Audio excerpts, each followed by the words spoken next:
Welcome back to Klepper's Corner. Today in history. April 3rd is one of those dates where history really commits to the bit. You get religion, empire, betrayal, weather, war crimes, technology, and at least one guy who answered a phone call just to brag. It is a date that says, what if humanity experienced spiritual transformation, dynastic collapse, and catastrophic tornadoes all before dinner? So tonight, let us stroll through the centuries and admire the consistent human tradition of taking important moments and making them either holy, bloody, petty, or deeply bureaucratic. Segment 1, and blood moons, crowns, and the theater of legitimacy. April 3rd opens with history at its most dramatic, because around 33 AD, Jesus of Nazareth is executed by the Roman state in a provincial spectacle of deterrence that somehow becomes the central story of one of the largest religions on earth. Rome thought it was making an example out of one troublesome preacher in a tense colony. Basically, the imperial version of saying, let us clear this matter from the inbox. Instead, they accidentally launched 2,000 years of theology, art, law, empire, schism, cathedrals, crusades, and very tense Christmas dinners. And because history occasionally enjoys props, later researchers found evidence of a regional earthquake and even a lunar eclipse around that date, which means the crucifixion may have come with atmospheric effects. Even the sky was like, I think we should dim the lights for this one. Then jump to 1043, and Edward the Confessor is crowned King of England on Easter Sunday, choosing Winchester to wrap his rule in symbolism so thick you could spread it on toast. Resurrection Sunday, ancient Saxon capital, holy ceremony, divine approval. It was less a coronation than a branding strategy. But beneath the saintly glow was a deeply resentful son who later raided his own mother's wealth like an emotionally repressed Viking. That is one of the enduring lessons of monarchy. The same man can be called holy by chroniclers and still carry out what is essentially a royal family eviction. Segment 2, and jungle thrones and European midlife crises. On April 3rd, 686, Uknum Yikak Kak, better known as Jaguar Paw, formally takes the throne of Kalakmul, which sounds less like a king ascending and more like the final boss unlocking a harder difficulty level. He inherited one of the great Maya superpowers at the height of its dominance, presiding over a network of allied cities held together by diplomacy, ritual, and the ever-present implication that resistance might end with your monuments getting redecorated by war. For a while, Kalakmul looked untouchable, the kind of empire that makes rivals nervous and archaeologists giddy. But then came defeat at Tikal. The aura cracked, and suddenly all that cosmic grandeur looked suspiciously mortal. My favorite detail is that one inscription tied his reign to the year 2012. Not because the Maya were predicting apocalypse, but because rulers love projecting stability into the distant future. It is the ancient equivalent of a government saying, sure, things look rough now, but our strategic vision goes all the way to Q4. Then Europe barges in on April 3rd, 1559, with the Peace of Cateau-Cambrésis, ending the Italian wars after 65 years of kings spending fortunes to prove they were too stubborn to stop. France and Spain had exhausted themselves fighting over Italy like two aristocrats trashing a rented villa and then congratulating themselves for negotiating over the deposit. The treaty reshaped Europe, elevated Spanish dominance, and freed both monarchies to deal with religious upheaval at home. And in the most French ending possible, King Henry II celebrated peace with a tournament, caught a splintered lance through the eye, and died. Nothing says diplomatic success like signing a treaty to preserve the monarchy and then immediately getting killed by festive pageantry. Segment 3, and America delivers the mail and shoots the legend. April 3rd in American history has a special frontier flavor, which is to say it smells like horse sweat, gunpowder, and marketing hype. In 1860, the Pony Express launches from St. Joseph, Missouri, promising coast-to-coast mail in 10 days, which at the time sounded impossible and therefore American. The whole thing was a logistical miracle, built on speed, endurance, and a business model so flimsy it practically came with its own elegy. Riders sprinted across plains and mountains, carrying letters faster than anything before, proving the continent could be stitched together. Just long enough for the telegraph to arrive and say, "Thanks, but we will take it from here." The Pony Express lasted barely 18 months, which makes it the Peloton of frontier infrastructure. Impressive branding, intense labor, questionable profitability. Yet it became immortal because Americans adore a story where suffering on horseback counts as national character. Then, in the same city of St. Joseph on April 3rd, 1882, Jesse James is shot in the back of the head by Bob Ford while straightening a picture frame in his living room. Not on a train, not in a canyon, not in a cinematic final standoff. He dies doing light home decor. That is devastating for the legend, which is why the legend immediately rewrote itself.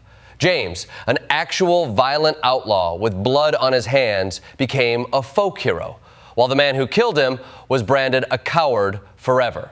America looked at a criminal, a bounty plot, a political pardon, and a living room execution and said, "You know what this needs? Romance." We are a nation that can turn murder into folklore if the hat is right and the mustache is persuasive. Segment 4, and when paperwork kills more than bullets.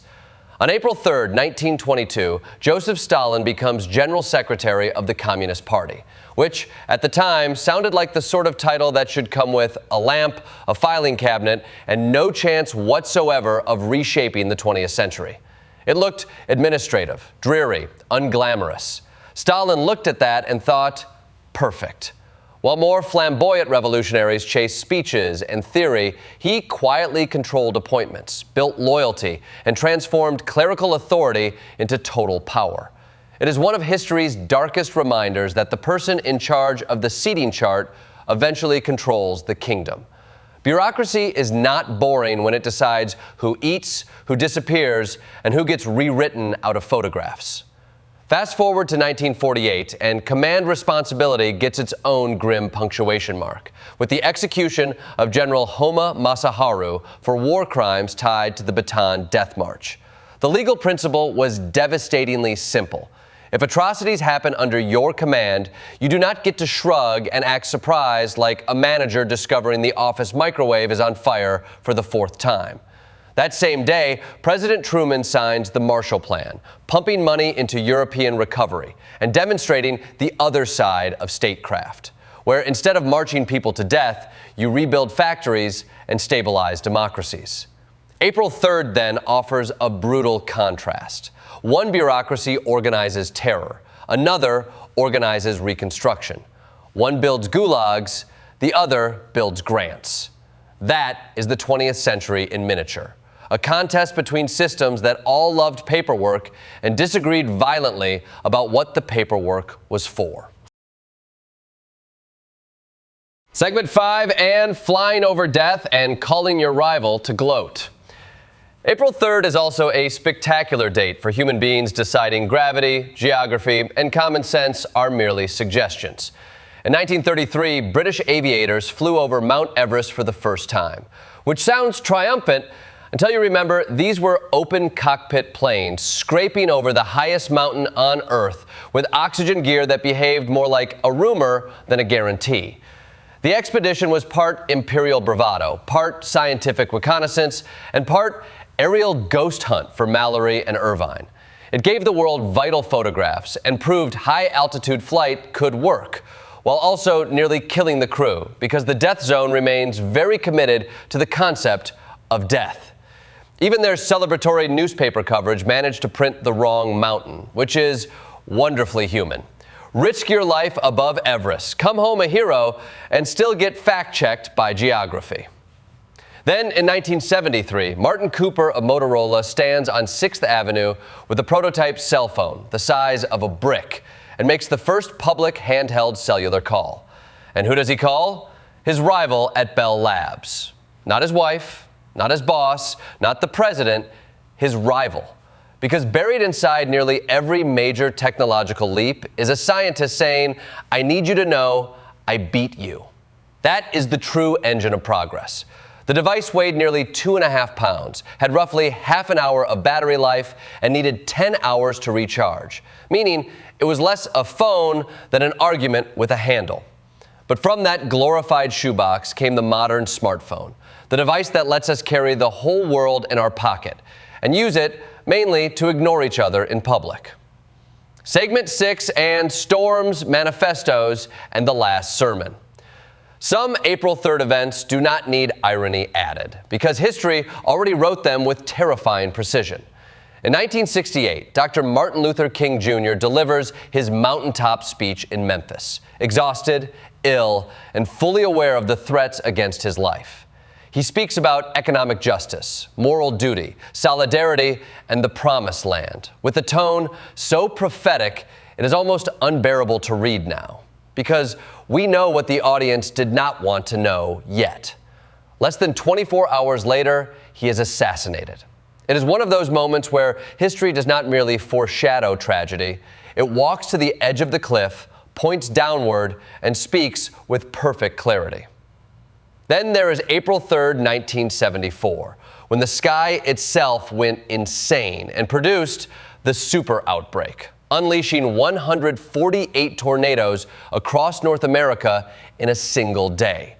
At one point, there were around 15 tornadoes on the ground at once, which sounds less like weather and more like the planet experiencing a complete emotional breakdown. The disaster transformed forecasting and emergency warning systems because, as it turns out, the atmosphere occasionally requires us to update our assumptions. And finally, in 1996, Ted Kaczynski is arrested in Montana after his own brother recognizes the writing in the Unabomber manifesto. After years of bombs, panic, and one of the most expensive manhunts in FBI history, the breakthrough came not from explosive residue or cinematic detective work, but from a family member reading a sentence and realizing, oh no, I know that tone. Domestic terrorism ended in part because someone recognized the cadence of their siblings' grievances, which is both deeply sad and weirdly familiar to anyone who has ever thought, this email sounds exactly like my brother before Thanksgiving gets ruined. In conclusion, April 3rd is a date that captures humanity in all its favorite modes: sanctifying suffering, staging legitimacy, misreading power, romanticizing violence, weaponizing paperwork, outtasting itself with technology, and occasionally surviving the sky trying to rip the continent apart. It is a reminder that history is not tidy.